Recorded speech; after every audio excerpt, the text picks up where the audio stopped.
Hello, this is the Private Attorney General's Group. My name's Jeff. Wanted to talk to you today briefly about the Public Servant Questionnaire. So here it is. A lot of folks have been asking some questions about it here and there. This is not a new technology. It's been around for a while. One of the things that I'd like to address is that I've had a few people say that it doesn't work. And my answer to that is it's because you don't have the mojo. Because for us who have the mojo, it works just fine.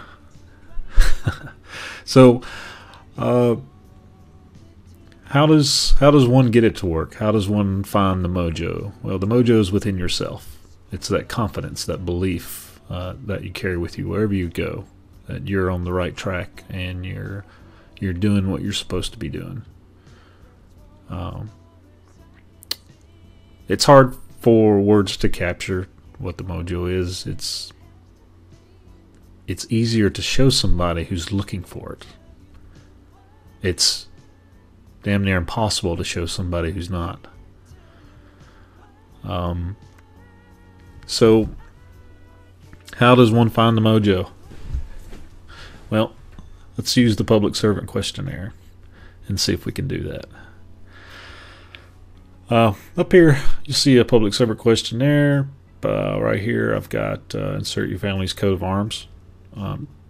Some kind of icon or something or letterhead that represents your family or something to the like.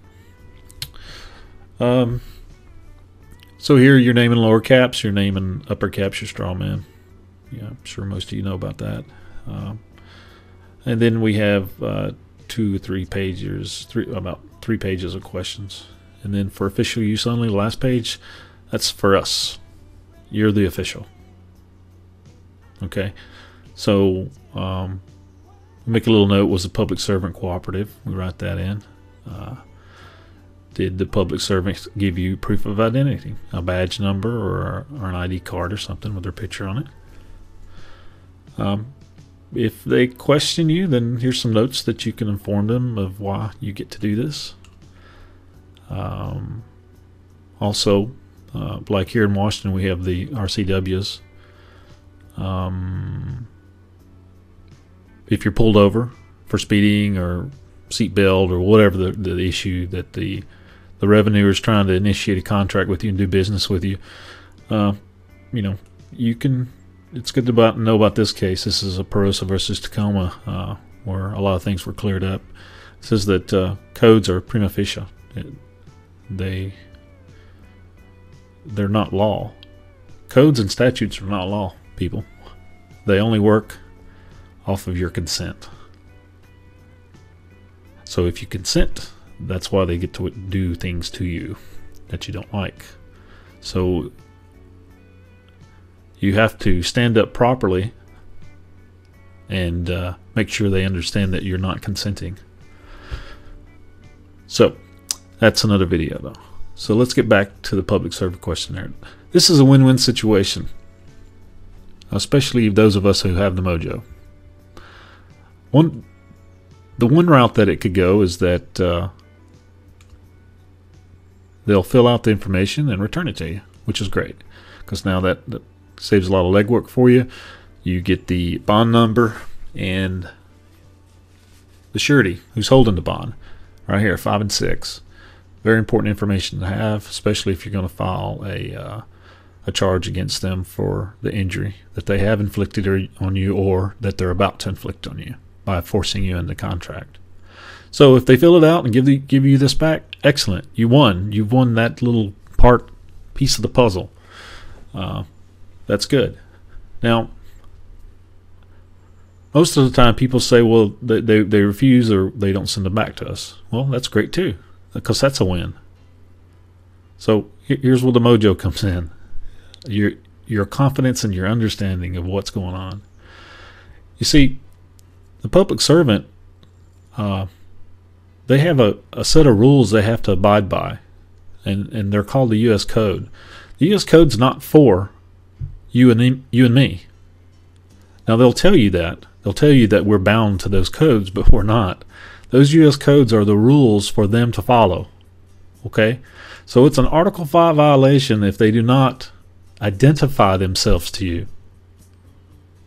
And these 3 pages are how they identify themselves to you. Stop assuming you know who they are.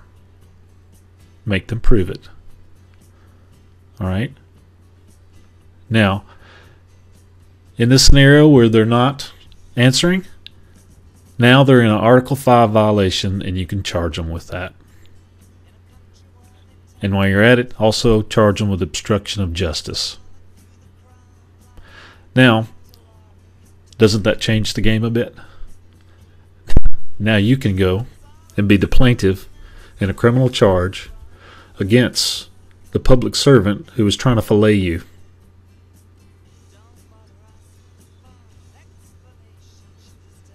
Is it making sense now?